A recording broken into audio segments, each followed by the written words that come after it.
Merci de nous regarder de partout ailleurs, mesdames et messieurs. Vous êtes nombreux à nous suivre sur votre télévision pour ce magazine Savoir Plus.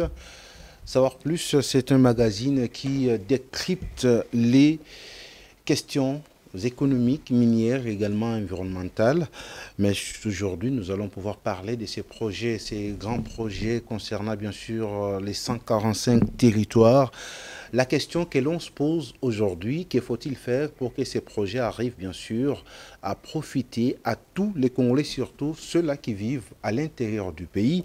Et pour évoquer cette question, je reçois pour vous sur ce plateau les professeurs docteurs Morgan Mbeki, qui est spécialiste en macroéconomique, gouvernance et gestion. Avec lui, nous allons partager sur la question et puis il va montrer ou démontrer également, donner ses avis par rapport au projet qu'il a pour arriver bien sûr à faire développer l'intérieur du pays. Professeur, docteur Morgan Mbeki, bienvenue. Merci beaucoup. Vous allez bien? Oui, ça me fait bien plaisir d'être sur votre plateau. Ok. Voilà, d'abord, d'emblée, dites-nous, qu'est-ce que vous avez eu comme impression dans votre pays? Oui, le Déjà, pays... capitale Kinshasa. Oui, le pays est en train de se transformer, il y a beaucoup de choses. Et surtout, je me suis concerné sur le projet économique en cours. Et la fois passée, j'étais ici, là, au mois de mai. J'ai essayé de parler un peu sur les 145 territoires.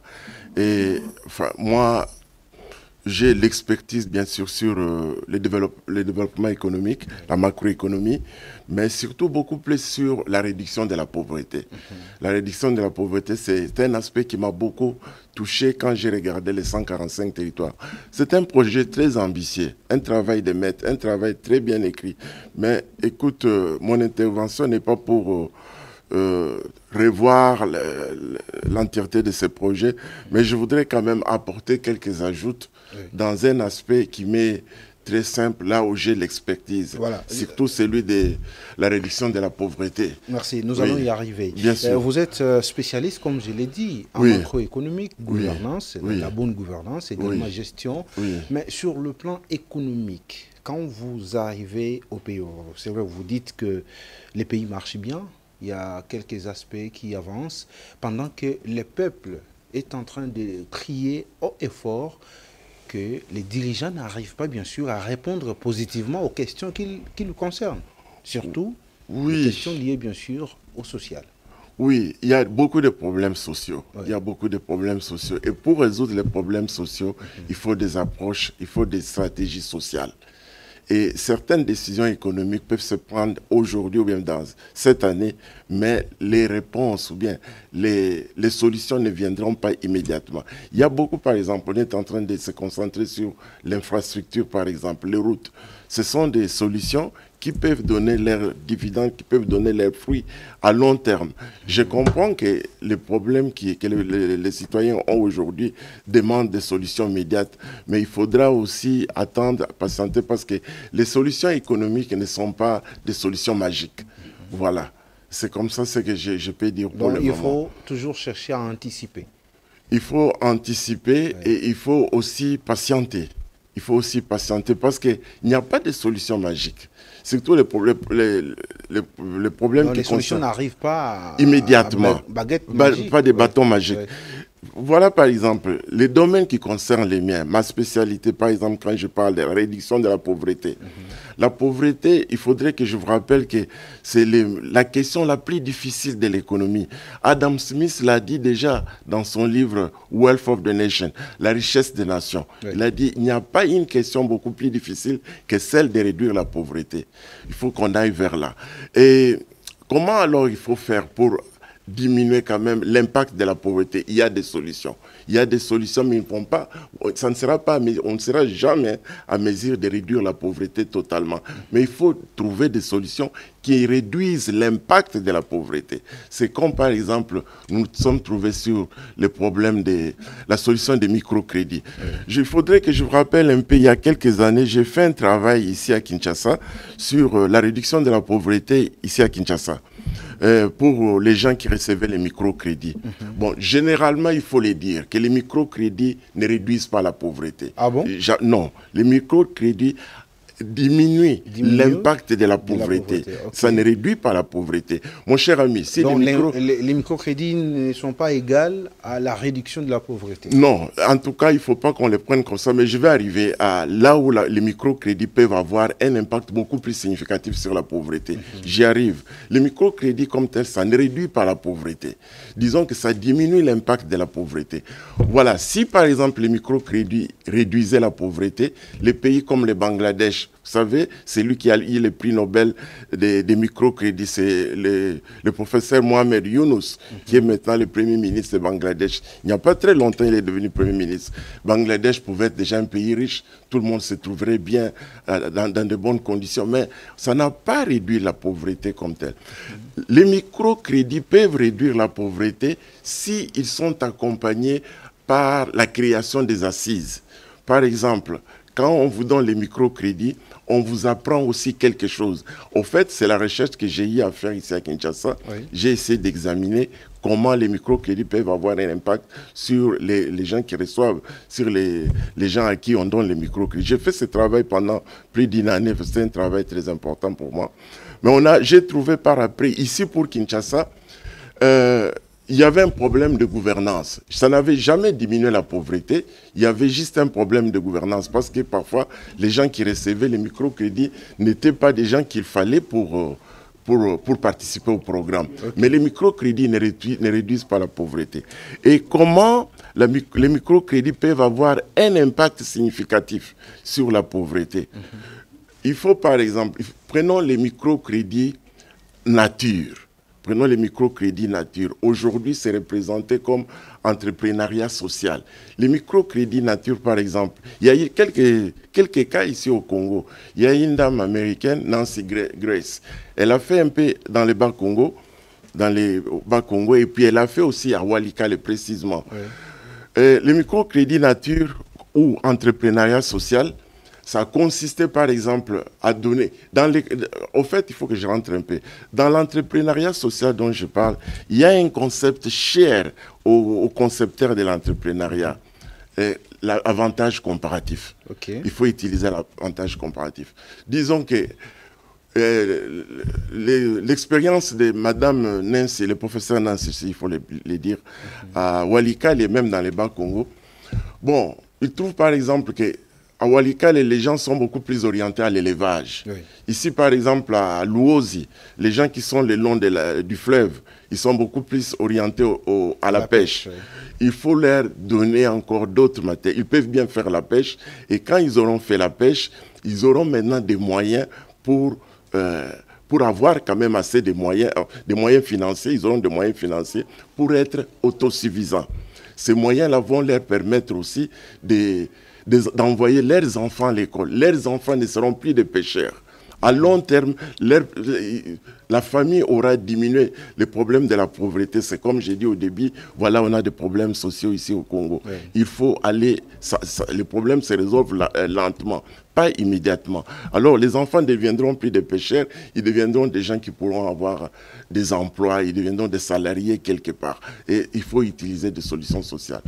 Et pour les 145 territoires, un programme que j'aime beaucoup, un programme très ambitieux, je crois que dans des zones de dessert agricole, par exemple, dans des zones de vocation agricole, s'il faut dire ça, je crois qu'on peut aussi trouver des solutions sociales pour résoudre le problème de la pauvreté et stimuler l'entrepreneuriat et aussi même rendre les gens fiers, rendre les gens dignes et les gens libres. Parce que le développement, c'est aussi la liberté. Le développement, c'est aussi la liberté financière. La liberté financière, ouais. La liberté financière, la liberté de raisonner, ouais. Et la fierté de vivre. C'est ça. C'est ça aussi le développement. C'est comme ça que moi, je n'ai jamais trouvé, je ne crois pas beaucoup plus à résoudre le problème de la pauvreté par des méthodes financières. Défendre et définir d'abord la pauvreté, dire par exemple, oui, $2 par jour, ça c'est vraiment un pauvre. Un pauvre, c'est quoi socialement ? Un pauvre, c'est celui qui n'a pas d'éducation. Un pauvre, c'est celui qui manque même de la nourriture, des habits. Les pauvres sont partout sur la rue. Si vous allez voir les pauvres. C'est comme ça qu'il faut résoudre le problème de la pauvreté. Lorsqu'on parle de la pauvreté, oui. on commence d'abord par l'éducation, par manque d'éducation. Manque d'éducation. Il y a par exemple l'éducation. il y a la santé, par exemple. Oui. Il y a la santé, il y a aussi... Ce sont les aspects qui font partie de la pauvreté. Ce sont les aspects qui font partie de la pauvreté. Soyez sur la rue, vous allez voir, tout le monde est en mauvaise santé. Et en mauvaise santé. Ce sont des pauvres. Ici, prof, votre approche consiste bien sûr à... C'est vrai, on peut construire des belles bâtisses dans nos territoires, dans des milieux ruraux. Oui. Alors, il faut à cela ajouter bien sûr une politique pour faire parvenir une liberté financière. Voilà. Voilà, c'est cette liberté financière-là qui va rendre les gens autonomes. Okay. Une autre chose aussi, c'est ce que vous venez de relever. Vous pouvez construire les hôpitaux dans des milieux ruraux, mais comment ces gens-là vont payer les médicaments s'ils n'ont pas une activité? J'ai aimé ce que j'ai trouvé dans les PDL. Voilà, stimuler l'entrepreneuriat rural, c'est bien. Ouais. Si ces gens-là, ils ont des moyens, si on peut stimuler, on peut créer ce que j'appelle l'entrepreneuriat social, en faisant par exemple les microcrédits nature, je crois que ces gens-là auront des moyens. Parce qu'on risque de se trouver sur des routes qu'on n'utilise jamais. Voilà, je peux vous rappeler, je ne voudrais pas être trop académique, mais il faut que je sois un peu simple. Ouais. On s'est trouvé par exemple dans des pays comme la Côte d'Ivoire.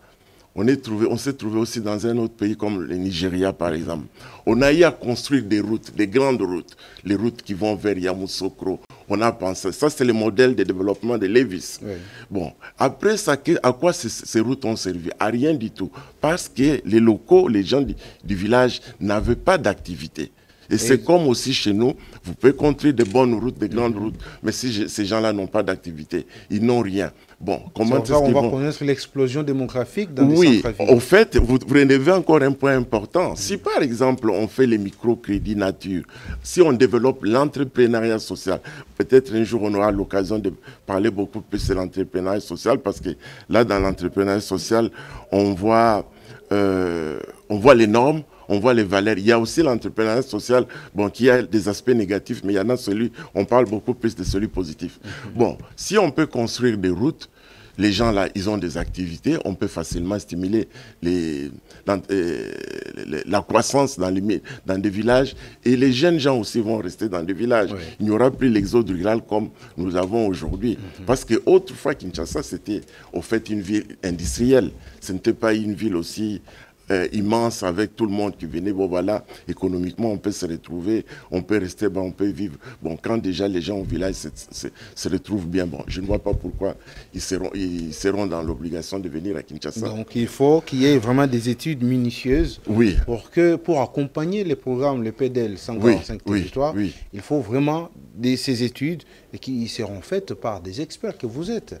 Mais est-ce qu'êtes-vous associé?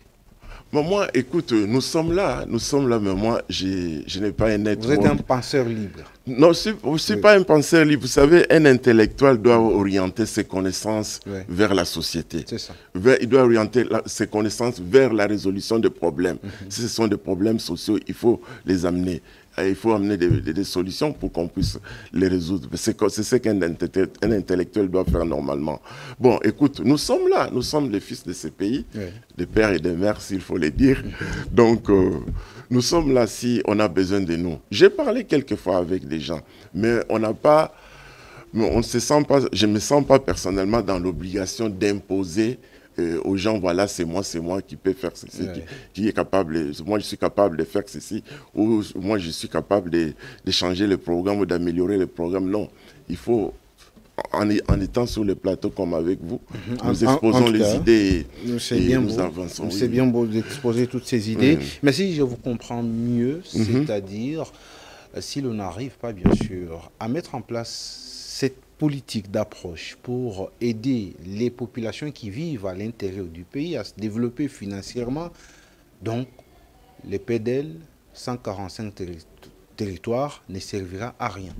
À rien du tout. On aura des éléphants blancs, par exemple des grandes routes, des hôpitaux qui sont construits au village, des écoles qui sont construites au village, et qui peut aller à l'école. Tout le monde va se dire, moi, écoute, ici, il n'y a pas l'argent, il n'y a aucune activité, il faut que j'aille à Kinshasa où je peux faire quelque chose. Mais si on peut quand même, pas seulement donner des entrants, parce que j'ai vu dans les programmes, j'ai lu un peu, il ne faut pas juste donner des entrants, mais il faut aller plus loin.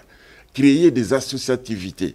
Par exemple, cette histoire de, voilà, ce que je voulais vous expliquer. Donc, regrouper des gens en coopérative. Bon, coopérative, ça n'a pas tellement marché. Parce que ça, c'était beaucoup plus un programme belge, les idées belges. Longtemps, hein, ça n'a pas beaucoup marché. Il y avait beaucoup de coopératives autrefois. Bon, ce que j'ai dit tout simplement, je voulais vous parler de Walikale. Ce que Nancy a fait, le professeur Nancy a fait à Walikale. Il a donné, par exemple, voilà, les gens ont l'avantage comparatif dans l'élevage. Il donnait, par exemple, des porcs aux gens, à des familles, et puis il va donner les mâles et les femelles. Et puis, quand ils font des petits, on donne aussi à quelqu'un d'autre. Là, vous devenez automatiquement éleveur. Là, vous avez quelque chose. Donc, les dons là est rotatif. Rotatif, voilà, associatif. Voilà. On donne à quelqu'un d'autre, il devient aussi éleveur, mais là, vous avez quand même quelque chose que vous pouvez amener sur le marché, dans des grandes villes et quelque part. Il n'y a pas que ça. On voit par exemple dans l'avantage comparatif aussi, ici par exemple, les gens des Luosi, le long du fleuve Congo, si ce sont de bons pêcheurs, on peut leur donner des matériels pour qu'ils deviennent de très bons pêcheurs. Et avec ça, quand vous produisez déjà, bon, vous pouvez même dans cette association, vous pouvez même créer une caisse. Une caisse, quand vous vendez, vous mettez de l'argent quelque part dans une caisse et cet argent peut toujours servir au groupe, à la communauté. C'est un peu trop, mais ça ne semble pas beaucoup plus complexe. C'est très simple. Ce sont des méthodes très simples. Ce sont des méthodes qui se sont appliquées. Pas seulement ici, on veut les appliquer ici. Dans un pays comme le Ghana, on a appliqué ça, ça marchait.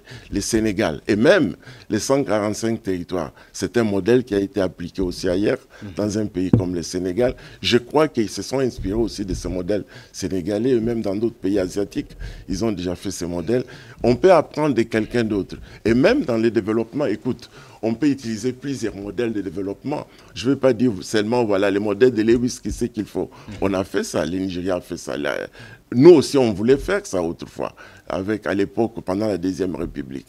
Donc, il y a du pain, on a du pain sur la planche, il faut qu'on ajoute, ça ce sont des ajouts qu'on ajoute à ce programme, certains modèles qui vont faire que les gens puissent être autonomes, qu'on puisse stimuler facilement l'entrepreneuriat social, qu'on puisse avoir un impact significatif sur et diminuer la pauvreté d'une façon durable. La façon durable, c'est celle-là. Les pères ont fait l'agriculture, les mamans ont vendu des fruits, les enfants font maintenant autre chose, ils sont aux études. Et un jour, ils ne seront plus aux études, la génération à venir ne sera plus à vendre les fruits, ils seront à faire autre chose. Voilà. Donc, il faut... Mais c'est cette productivité générationnelle, comme vous le dites, mais il faut que ça soit...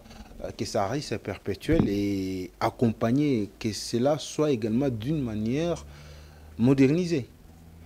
Oui, mais écoute... Parce qu'on ne doit pas rester longuement avec les méthodes archaïques. Non, mais écoute, au moment... Voilà, ça, vous amenez encore un bon sujet. Au moment où vous donnez, par exemple, quand j'ai parlé de bovins à Walikale, et même quelque part, si vous faites les microcrédits en nature, vous entrez dans l'entrepreneuriat social, il faut des suivis. Il faut des suivis. C'est ce qui manque aussi. Oui, oui, il y a une coordination. Il faut une coordination. Je ne voudrais pas aller très loin. Il y a la Caritas autrichienne qui a fait avec la Caritas de Kinshasa. Quelque part là-bas, j'ignore plus les... J'avais les noms. Autrefois, quand j'ai donné ma conférence, j'avais les noms. Ils ont fait ça. Et maintenant même, la Caritas, je crois la Caritas belge, une autre Caritas, ils sont en train de faire quelque part dans les Kasaï orientales, quelque part. Ils sont en train de faire ça. Ça, ce sont des modèles de développement durable. Voilà. On suit. Nous avons des agronomes. Ça ne va pas créer la bureaucratie. Parce que quelqu'un dit, oui, il faut engager de nouvelles personnes. Non. Il y a des agronomes dans chaque zone. Vous avez 145 territoires. Dans chaque territoire, il y a des agronomes qui existent là-bas. Ils peuvent aider. Mais si l'Église catholique est en train de faire, ou bien la Caritas est en train de faire avec d'autres paroisses, d'autres diocèses, on peut bien le faire. Le gouvernement peut bien le faire. Mais avec un observateur averti, oui, envoyant tout ce qui est fait jusque-là, parce que il faut quand même le dire, on ne doit pas se voiler la face. Les programmes, les PDL 145 territoires n'a accouché que d'une souris, parce que jusque-là, il n'y a rien de concret, selon certaines informations que nous recevons, et la faute incombe à qui? Bon...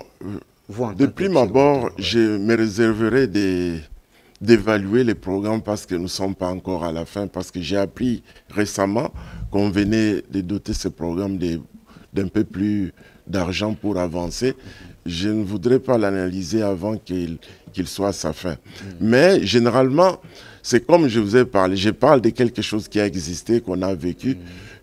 Comme je vous ai parlé de l'autre programme que j'avais moi-même étudié, il se posait un problème de gouvernance. Le problème de gouvernance, c'est multiforme. Ça peut être un problème de coordination, ça peut être par exemple de la corruption, ça peut être... Il se pose des problèmes de coordination surtout. Il n'y a pas de problème de suivi. Et puis, est-ce qu'on a des gens qu'il faut à la place qu'il faut? Et il peut se poser ce problème au PDL 145 jours. Mais bon... Et 145 territoires, mais je vois les gens qui sont derrière ce programme. Moi, je pense qu'ils sont à la hauteur de la tâche. Pour vous, il faut en tout cas arriver à comprendre ce que vous proposez. Vous avez dit ici, vous avez mené une étude au niveau de Kinshasa pour présenter ce programme. Mais qu'est-ce que nous pouvons retenir des résultats? Bon, ici, par exemple, les programmes, j'ai mené mon étude ici et ça n'a pas marché. Ça n'a pas marché. Disons que c'est un programme, bien sûr. On a accompagné ce programme. Les microcrédits peuvent avoir beaucoup plus de succès. Ça peut donner des résultats. Quand on les accompagne avec les assises, ce qu'on appelle en anglais asset, tout ça. Mais bon, ça n'a pas donné de résultats ici. Il s'est posé un programme de gouvernance, sûrement. Soyez explicite. C'est-à-dire que, voilà, pour entrer dans ce programme, par exemple, quand on parle dans nos villages, on voit d'abord, tout le monde est pauvre au village. Il faut voyager dans nos villages pour voir la dimension de la pauvreté. Tout le monde est pauvre. Les gens sont très pauvres. Non, mais moi, je vois des gens qui ont beaucoup d'hectares. Au village, mais ils ont ces hectares, mais ce sont des pauvres. Financièrement, ce sont des pauvres. Matériellement, bon, ils ont des hectares. Ils sont des pauvres. Ils n'exploitent même pas ces hectares. Ils ne peuvent pas exploiter ces hectares. Ce sont des pauvres. Il lui manque même des machettes. Je sais, le programme va donner des machettes. Ils vont donner des semences, mais ce n'est pas tout. Voilà. Ici, par exemple, pour entrer, le programme que j'ai étudié, bon, il y a déjà, pour entrer dans un programme, il faut des critères. Au village, par exemple, les critères que j'ai, par exemple, tout le monde est pauvre. Bon, ils sont tous éligibles pour entrer dans le programme. Ici, le programme à Kinshasa, il y avait des gens qui n'étaient pas éligibles et qui étaient dans le programme. Disons que, voilà, vous êtes là, messieurs les preneurs de décision, vous pouvez donner par exemple un crédit à votre cousine. D'abord, elle n'est pas qualifiée parce qu'elle n'est pas aussi pauvre que ça, elle ne remplit pas les conditions. Vous lui donnez un crédit. Ce sont des crédits, par exemple, qui ne sont pas vraiment des grandes sommes. Vous lui donnez les crédits et aussitôt la cousine ne fait pas ce qu'elle a dit dans les documents, dans son application, dans la demande. Elle va commencer à vendre de la bière. Ou elle va déjà à Dubaï, elle va commencer à faire le commerce de Dubaï. Et après tout, c'est pas ça. Ou plutôt, ils vendent de la bière, il y a quelqu'un d'autre qui vend de la bière à côté, vous vendez aussi de la bière. Mais s'il y avait des suivis, si la personne était qualifiée, on allait lui dire, écoute, il faut faire attention, vous ne pouvez pas vendre de la bière ici parce que vous avez quelqu'un vous allez entrer en compétition avec quelqu'un d'autre, vous risquez de ne pas avancer. Ou même suivre, qu'est-ce qu'elle est en train de faire avec cet argent. Il n'y a pas eu tout ça. On a donné des crédits aux gens qui n'étaient pas éligibles et puis il n'y avait pas vraiment de suivi. Le suivi, c'est simple. Il faut comment se posent les problèmes et quel genre de problèmes que vous avez jusqu'à présent. Qu'est-ce qu'il faut faire? Comment on peut vous aider? C'est vraiment simple. Et au village, c'est beaucoup plus facile. Donc, il faut d'abord commencer par identifier les besoins primordiaux, les besoins qui touchent la population pour arriver, bien sûr, à amorcer un projet quelconque. Oui, et puis quand vous donnez ces crédits, il faut vraiment s'assurer que vous donnez aux gens qui sont éligibles. Qui sont vraiment éligibles. Il faut aussi des suivis. Maintenant, là, la faute incombe à qui? Au gouvernement?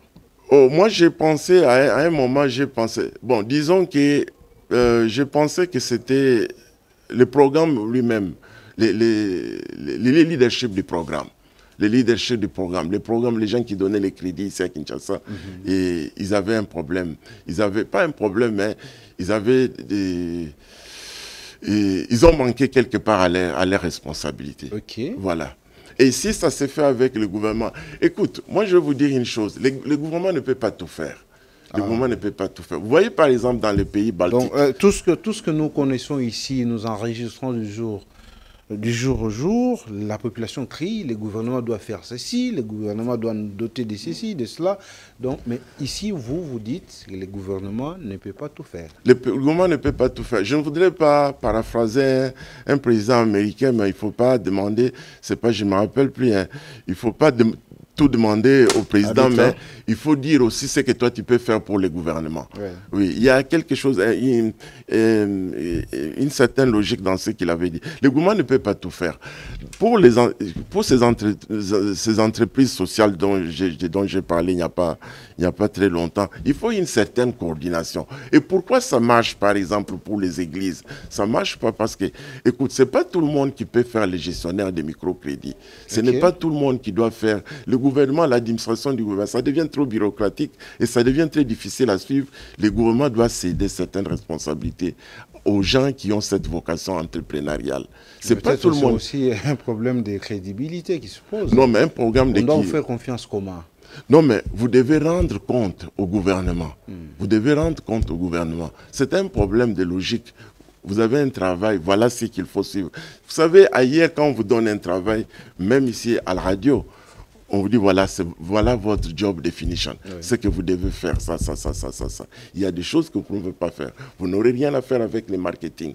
Vous n'aurez rien à faire avec les départements techniques. Voilà. Vous allez produire ce que les clients ont besoin. Et il faut ça. Il faut quand même une certaine discipline. Mais c'est tout un processus pour arriver à cela. Oui. Vous voulez m'amener plus loin à parler d'un concept qui est les capitales sociales où on n'a plus de normes. Il n'y a rien, il n'y a plus de normes, il n'y a plus de valeurs. Les capitales sociales, quelque part dans notre société, est faible ou détruit, complètement détruit. C'est un long concept. Je peux vous donner un exemple. Par exemple, quand vous êtes en Italie du Sud, par exemple, les trains vous vont avec beaucoup de retard. Vous quittez avec beaucoup de retard. Ils quittent des stations avec beaucoup de retard. Par exemple, les services publics, par exemple, ramassage des déchets, ça ne se fait pas normalement comme ça se fait au nord. Je vais vous dire qu'avec la mafia et puis la destruction des capitales sociales, les gens ne savent pas, ils ne se rappellent pas, ils ne pensent pas à la réciprocité. Ils ne pensent pas ce qu'ils doivent, ils ne pensent pas vraiment prendre leurs responsabilités avec des valeurs, avec beaucoup de valeurs. C'est à peu près la même situation. Au fait, quand vous allez au nord du pays, vous allez trouver que les trains fonctionnent bien, ça quitte à temps, les gens ont le sens, ils prennent bien leurs valeurs, ils considèrent des valeurs qu'il faut à ce qu'ils font. À leur travail. Et puis, ils vivent selon les normes. Ils font tout selon les normes. Ici il faut dire, voilà, la corruption, tout ça. On fait les choses hors normes. On ne respecte pas les normes. On ne respecte pas les valeurs. Ici, on a pris les sens. Quelque part où ça ne marche pas. Et on fait les choses hors normes. On connaît et on trouve que c'est déjà normal. Non, c'est pas normal. On ne connaît pas ce que... Vous posez des questions, on vous répond, on est déjà habitué. Non, c'est pas ça. On ne peut pas s'habituer dans les négatifs. Ça, par exemple, je vais vous dire que l'entrepreneuriat social dont je vous parlais, j'appelle ça des valeurs négatives.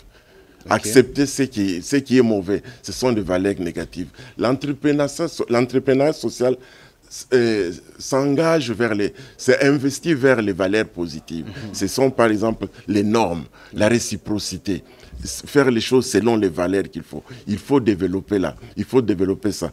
Tu vois, juste vous donner un exemple, parce que c'est un concept assez complexe, les capitales sociales en question, les Likelemba.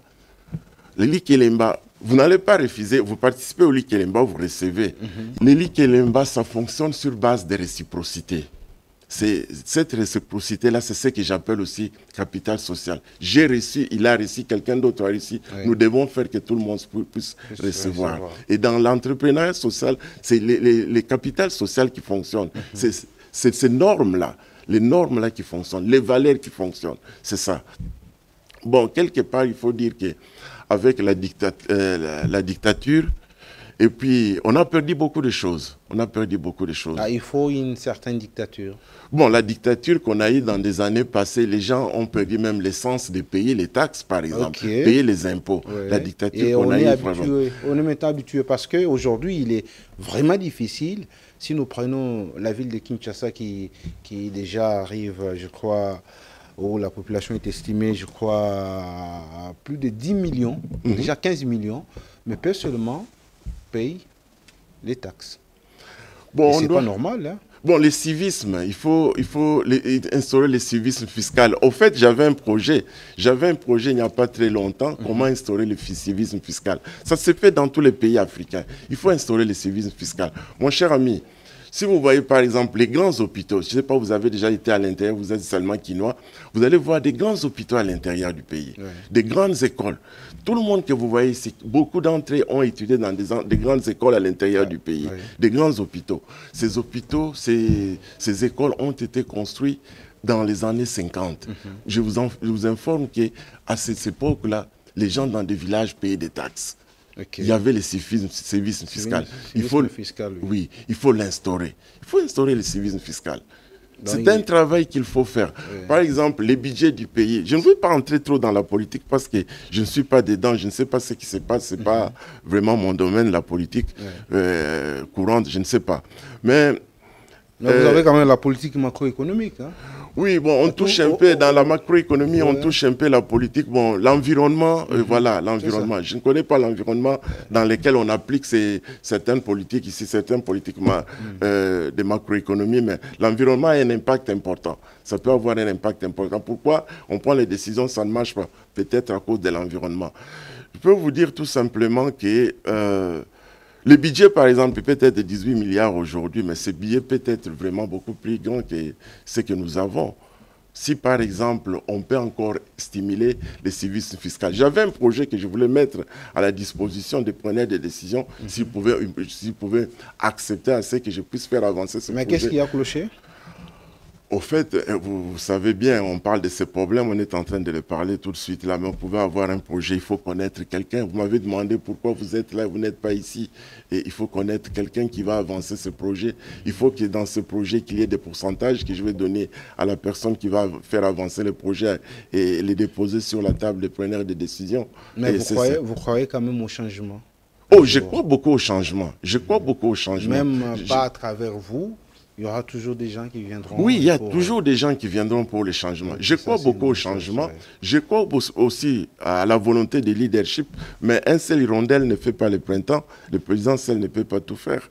Il ne peut pas tout faire. Donc, il a besoin quand même. Je crois qu'il en a. Hein, il a besoin des gens de bonne volonté. Les gens qui peuvent bien mettre leur savoir au détriment du pays. Et c'est vraiment important. Pas toujours les gens qui veulent lui dire ce qu'il veut entendre. Ça, c'est mauvais. Parce que là, quelque part, on perd son autonomie intellectuelle. On perd aussi sa liberté. On perd son autonomie intellectuelle. On commence maintenant à faire les perroquets. Dire c'est quelque chose qui va dire oui, si le président entend ça, bon, il sera content, c'est bien. Mais il faudrait quand même des gens... Nous avons des intellectuels. Je peux vous dire que... c'est ce qui intrigue. Oui, mais beaucoup écoute... de professeurs, on arrive même à se demander, est-ce que ces titres sont-ils vrais ou bien ce sont des choses honorifiques? Oui, mais c'est un problème un peu complexe. Hein. Voilà, écoute, on est dans la pauvreté, on a un petit emploi. Et si, par exemple, j'ai dit certaines choses, bon, écoute... Je risque d'être viré, oui, je serai viré et tout. Et là, vous perdez votre autonomie intellectuelle. Vous n'êtes plus ce que vous êtes. Je peux vous dire, par exemple, que pendant la Deuxième République, le président Mobutu était entouré des intellectuels. Quelquefois, quand vous allez dans des conférences où vous trouvez quelque part, on vous dit par exemple, mais on connaît un économétrix qui était chez vous, mais il était vraiment intelligent. Il a terminé quelque part ici à Oregon. Je me rappelle par exemple, le premier président des centres, le premier PDG de CCIZ, c'était un économétrix. Je me rappelle, puis c'est un Woody ou quelque chose comme un économétrix. Il était du Bas-Congo. Et hier, quelqu'un vous parle des gens comme ça, des gens intelligents. Et même les gens qui ont aidé, par exemple, pendant la Deuxième République, ce sont des gens parfois recommandés. Il y a certains de la génération actuelle n'arrivent même pas à déceler ceux qui ont fait des noms dans tel ou tel autre domaine. Bon, c'est une crise qui est arrivée à un certain moment. Moi, je crois qu'on avait bien commencé. On avait bien commencé. Vous entendez des adages. Cet élan a été coupé. Oui, l'élan a été coupé. Beaucoup plus de ces gens qui ont accompagné, par exemple, les années 65, au début, par exemple, de la Deuxième République, c'était des gens intellectuels, c'était des gens qui étaient intellectuels, oui, mais c'était des gens bien instruits, Ouais. bien instruits, avec des gens avec des diplômes mais bien instruits. Il y a une différence. Et Vous parfois, pouvez être intellectuel, mais pas être pas bien bien instruit. instruit. Ok. Pas bien instruit, pas capable de défendre, d'amener un argument, Voilà. et pas capable de défendre ce que vous aviez fait, pas capable de venir avec un projet, avec une idée, une invention, pas du tout. Voilà, une innovation, je voulais dire.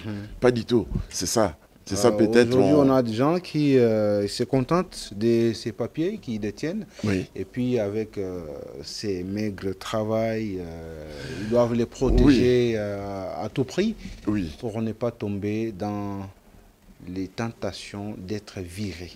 Alors, il faut faire ce que nous appelons ici l'apologie des personnalités. Tout à fait. Ce qu'il faut combattre, D'abord, je ne voudrais pas vraiment entrer dans... Ça, c'est un thème quelque peu sociologique.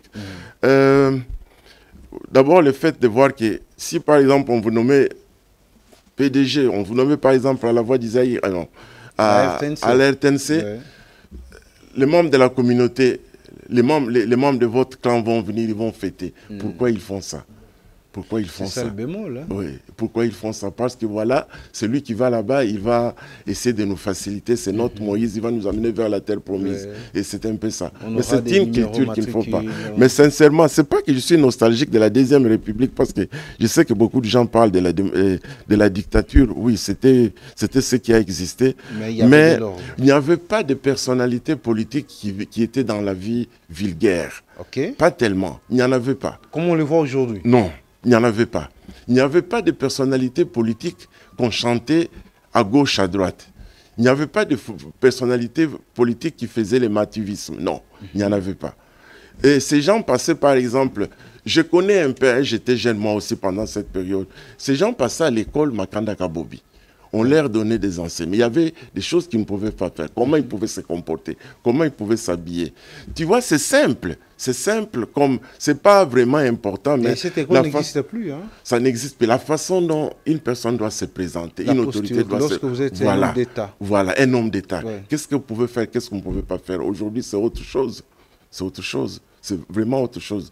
On a perdu, le capital social s'est affaibli. Ça n'existe plus. Les valeurs, les normes de la société, ça n'existe plus. On revient encore. Ça n'existe plus. On doit l'instaurer. Ouais. On doit l'instaurer. Et réinventer. Et réinventer. Et formater l'homme congolais. Ou l'intellectuel congolais aussi. La société congolaise. Ouais. Il faut la formater. La formater, il faut les réinventer. Ouais. Et escroquer quelqu'un, par exemple, c'est bien. Détourner, par exemple, c'est bien. C'est devenu voilà. un mode de vie normal. Voilà, on a perdu les capitales sociales, on a perdu les valeurs. Ces capitales sociales dont je parle, vous pouvez l'utiliser en économie, comme vous pouvez l'utiliser en sociologie. C'est vraiment, on pouvait l'utiliser dans beaucoup d'aspects. On l'avons perdu. On n'a plus ces valeurs-là. Voilà. On doit l'instaurer. Prof, docteur Morgan Becky, nous touchons à la fin de notre magazine, mais les téléspectateurs qui vous ont suivi à travers les mondes veulent à ce que vous puissiez, d'une manière succincte, démontrer, et avec, soyez explicite, que ce que vous apportez comme approche peut arriver, bien sûr, à aider ces programmes de 145 territoires. Oui, je m'attelle au deuxième pilier, celui de la réduction de la pauvreté. Ouais. S'il faut réduire la pauvreté d'une façon durable, il faudrait la faire avec des approches sociales. Il faudrait la faire d'une façon sociale, avec des stratégies sociales. C'est-à-dire, il faut apprendre, il faut utiliser l'avantage comparatif et aider les gens à devenir autonomes, à devenir dignes et à avoir une certaine liberté. C'est ainsi qu'on sera en mesure de stimuler l'entrepreneuriat social. C'est ainsi qu'on sera en mesure de réduire l'exode rural. Il faudrait des approches, des stratégies sociales pour réduire la pauvreté dans les milieux ruraux. Je n'ai pas de remède pour les programmes de 145 jours dans son entièreté, mais j'ai des remèdes pour réduire la pauvreté. C'est ce qui concerne le deuxième pilier de ce programme. C'est comme lorsque vous parlez de Walikale, ils sont beaucoup plus spécialisés en élevage. Et vous ne pouvez pas amener une étude de Walikale au niveau de, prenons l'exemple peut-être de Chikapa ou soit Kananga, vous ne pouvez pas aussi amener les gens là-bas, non? Vous allez faire de la pêche. Faites-les sur base de l'avantage comparatif. Voilà. Qu'est-ce que les gens de Chikapa peuvent bien faire? C'est ça. Vous ne pouvez pas amener, par exemple, les programmes d'élevage de Walikale et Ndemba, parce que l'avantage comparatif des gens d'Ndemba, c'est un avantage comparatif qu'il faut que j'explique. L'avantage comparatif des gens d'Ndemba est beaucoup plus l'élevage, beaucoup plus l'élevage et l'agriculture. Sur base de l'avantage comparatif des gens d'Ndemba, vous faites l'entrepreneuriat social. Il faut donner des entrants, il faut faire de telle façon que les gens d'Ndemba apprennent à devenir beaucoup plus productifs. Et puis, avec ça, ça va les aider aussi à stimuler l'entrepreneuriat au niveau de leur zone. Alors, c'est quoi l'avantage comparatif? C'est que quelqu'un peut mieux faire. C'est que vous pouvez mieux faire que quiconque. Si, par exemple, vous êtes journaliste, Ouais. vous avez l'avantage communicatif et comparatif dans la communication.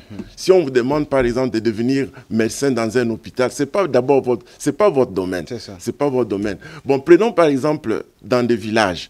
Les gens, ils sont capables. Ils ont l'avantage dans la pêche. Okay. Les gens, par exemple, le long du fleuve, ils ont l'avantage dans la pêche. Ouais. Si vous amenez quelqu'un du côté là-bas, voilà. Si vous amenez quelqu'un d'Ndemba, vous les mettez là-bas, il ne saura rien faire.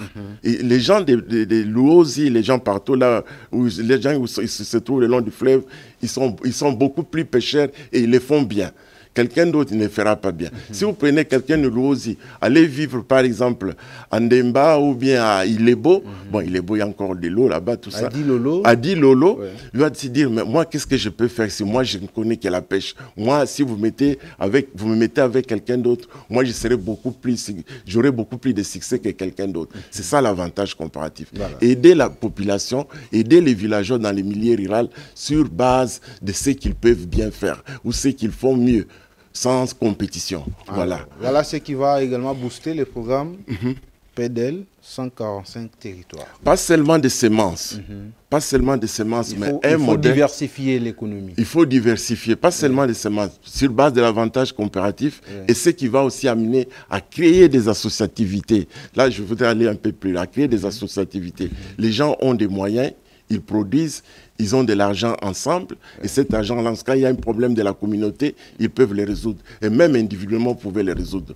Mais sur base de l'avantage comparatif, et qui va amener encore à bien d'autres choses, qui vont faire que la pauvreté dans les milieux ruraux sera diminuée d'une façon durable. Merci beaucoup, docteur. Merci, c'est moi qui vous remercie pour le temps. On a essayé de parler un peu de tout. Et en tout cas, je remercie beaucoup pour la disponibilité. Merci. Peut-être on a une autre occasion pour parler encore de quelque chose d'autre. Nos portes sont grandement ouvertes. Merci et beaucoup. Surtout, il faut aider ce pays à se développer. Parce que développer les milieux ruraux, c'est là la chose la plus capitale pour stopper l'exode rural. Nous venons tous de ces coins-là et ça nous fait mal quand nous voyons ce qui se passe dans des villages. Et quand tout le monde quitte les villages, la jeunesse, tout le monde quitte les villages. Les villages, c'est vide. Les villages, c'est vide. Et voilà. Tous, nous nous entassons dans des centres-villes. Oui. Ce qui n'est pas normal. Qu'on me donne l'occasion de développer ces programmes, les initiatives, les idées que j'ai, les innovations que j'ai, je peux les appeler les innovations. Comme ça, je pourrais bien soumettre et ils auront les résultats. Voilà. Je rappelle que vous ne vivez pas ici, vous vivez aux États-Unis. Oui. Voilà. Et il a beaucoup de projets. Mesdames, Messieurs, vous étiez nombreux à nous regarder. Merci pour votre indéfectible attachement sur notre chaîne. Et le prochain numéro de Ce Savoir Plus, c'est pour bientôt. Mais d'ici là, passez une excellente suite de la programmation de nos émissions. À tout à l'heure. Merci. Merci pour...